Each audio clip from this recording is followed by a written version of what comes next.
As you know, Wonder Woman 1984 has been bumped to August. And what's funny is that if you need to go to a store for some essentials, you're going to see all this marketing for the sequel, such as on Doritos potato chips.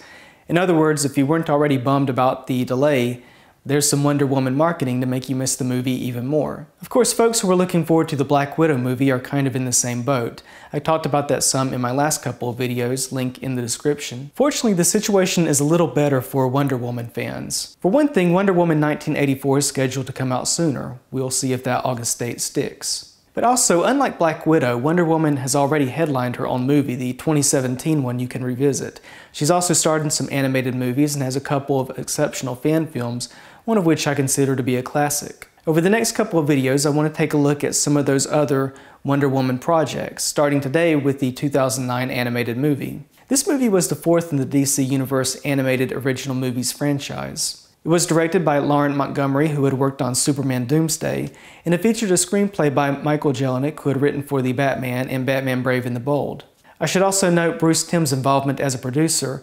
A lot of you know him as significantly shaping DC's animated output in the 90s, with titles including Batman and Superman. And sure enough, as 2009's Wonder Woman begins, you immediately recognize its art style and character designs as being similar to those TV series. But before you think this Wonder Woman is getting her own kid-friendly moment in the spotlight like Batman and Superman, this movie gets violent, and I mean violent. The filmmakers were quite obviously trying to make a statement that, despite the aesthetics, this isn't the DC animation from your childhood. According to Bruce Timm, some edits had to be made to get a PG-13 rating, but I'm still surprised with how much they were able to do. I'm wondering if the MPA allowed certain violence and some suggestive parts in exchange for the movie cutting back on other aspects, like strong language. For example, there's a running gag throughout the movie regarding the word crap, and characters treat this word like it's highly offensive. It makes me wonder, no pun intended, if the original word was meant to be something else. The movie starts with a battle between the Amazons and the army of Ares, the god of war. There are beheadings, stabbings, lots of blood. There are parts of this battle that look inspired by the movie 300, which had been released a few years earlier, such as when the characters move in slow motion during their kills. And of course, the director of that movie 300, Zack Snyder, went on to become instrumental in DC's live-action movies such as Man of Steel, Batman v Superman, and yes, 2017's Wonder Woman, where I think he served as producer. 2009 and 2017 Wonder Woman movies also have similar story beats.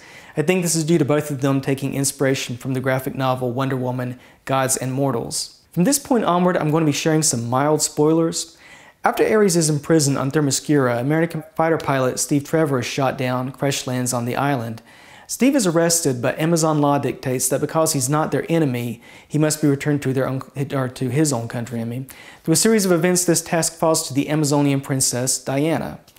Together, they come to the United States, a more contemporary version than what we see in the 2017 movie, and Diana learns about our culture, both the aspects that need changing and protecting. Meanwhile, Ares escapes his imprisonment on Themyscira, hatches a plan to rule or destroy, depending on your POV, the world with help from Hades and an army of the undead. Aside from the third act, like I said, a lot of the story beats between 2009 and 2017's Wonder Woman are the same. This can draw unfair comparisons. The animated movie had less of a budget and production time, not to mention runtime as its live-action counterpart. But yeah, there are several moments in the animated movie when you do think the live-action movie did it better. That said, there is one aspect that the animated movie does actually do better, its portrayal of Ares. In the live-action movie, Ares acts as an undercover agent of chaos, which leads to a final showdown many reviewers found disappointing. But here in the 2009 Wonder Woman, Ares has a real screen presence. When he enters a room, you feel the dread that something bad is about to go down.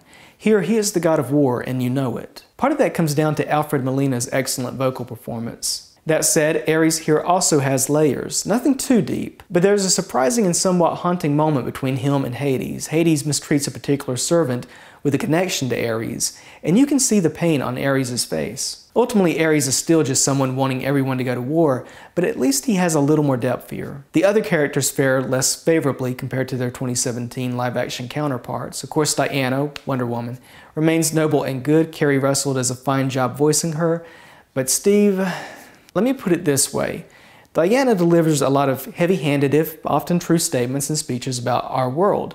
She also is a straightforward character for the most part. She's too busy being a warrior to tell jokes. And I think they wanted Steve to balance that, all of that. which means they gave him a lot of frat boy humor, including some lines that could be considered problematic nowadays. There's an argument to be made that Steve is like that until Diana shows him the error of his ways, but he doesn't really seem to change all that much. He's a well-intentioned character, but his overconfident, sometimes inappropriate humor often falls flat.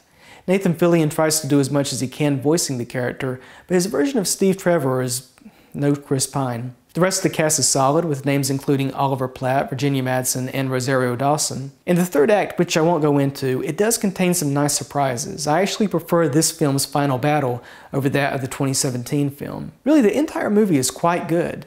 I guess my biggest complaint about the plot is that it feels like it's missing a second act. Not to mention there are some items of the Wonder Woman mythos, such as her armor and the invisible jet, the movie just presents without any explanation. And if you're thinking, well, everyone knows where Wonder Woman got those, just trust me, it'd be like Batman Begins showing Bruce Wayne's parents getting killed, he decides to fight crime, and then it cuts to him dressed as a bat, and you're like, wait, how did we get from there to here? I guess the filmmakers assumed by this point no explanation was needed. All that said, Wonder Woman is a welcome entry among DC's animated fare. For a lower budget direct-to-video feature, it's, dare I say, wonderful.